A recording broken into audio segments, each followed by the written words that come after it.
తిరుపతిలో దారుణ ఘటన వెలుగు చూసింది. ప్రిన్సిపల్ హాస్టల్ గదిలోకి దూరడంతో విద్యార్థినులు నిర్బంధించారు.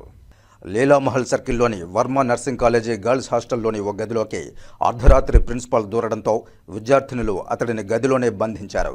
దీంతో హాస్టల్ వద్ద ఉద్రిక్త వాతావరణం చోటు చేసుకుంది. పోలీసులకు సమాచారం ఇవ్వడంతో ప్రిన్సిపల్ను అదుపులోనికి తీసుకున్నారు. ప్రిన్సిపల్ వర్మను కఠినంగా శిక్షించాలని అలిపిరి పోలీస్ స్టేషన్ ఎదుట విద్యార్థులను డిమాండ్ చేస్తూ నినాదాలు చేశారు. బుధవారం అర్ధరాత్రి విద్యార్థినుల గదిలోకి దూరారు ప్రిన్సిపాల్ వర్మ. దీంతో విద్యార్థినులు సదరు ప్రిన్సిపాల్ వర్మను గదిలోనే నిర్బంధించారు. అనంతరం అలిపిరి పోలీసులకు నర్సింగ్ విద్యార్థినులు సమాచారం ఇచ్చారు. వెంటనే అక్కడికి చేరుకున్న పోలీసులు ప్రిన్సిపాల్ వర్మను అదుపులోనికి తీసుకున్నారు. 11:30కి సార్కి ఒక ఇష్యూ జరిగిందని చెప్పాను సార్. సార్ వచ్చి మిడ్-నైట్ 11:30కి రాలేనమ్మా, నేను మార్నింగ్తో వస్తాను అని చెప్పాడు సార్.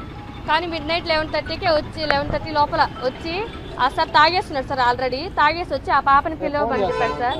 పిలిచి ఆ సారు కిందకి రా, మాట్లాడాలి నీతో పర్సనల్గా అని చెప్పాడు సార్. కిందకి వెళ్ళింది సార్ ఆ పాప. కానీ మమ్మల్ని ఎవరిని బయట రావద్దండి, మీరు లోపల ఎవరండి, నేను పిలిచేంత బయట రావద్దని చెప్పాడు సార్.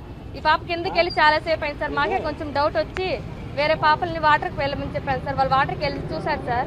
చూస్తే ఆ పాపని మిస్బిహేవ్ చేస్తున్నాడు సార్. సెక్షువల్గా కొంచెం టచ్ చేయడము, ప్రైవేట్ పర్సన్ టచ్ చేయడము, నైట్ ఇలాంటివి అవంతా మిస్బిహేవ్ చేశాడు సార్ ఆ సారు. అది చేసిన తర్వాత చూసి అక్క వాళ్ళకి వచ్చి చెప్పాను సార్. మేము అక్క వాళ్ళకి వచ్చి చెప్పి చూసి అక్కడికి అందరూ చూసేసరికి ఆయన ఏం చేయనట్టుగా ఏం జరగలేదు, ఇక్కడ పోండి, ఇక్కడ ఏం జరగలేదు, ఆ పాపని జస్ట్ మామూలుగా అడిగాను అని చెప్పారు సార్.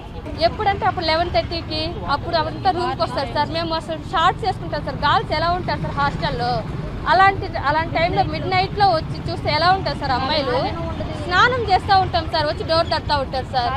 అసలు గర్ల్స్ కూడా ఉన్నారు సార్. వార్డెనే లేదు సార్ మా కాలేజీకి.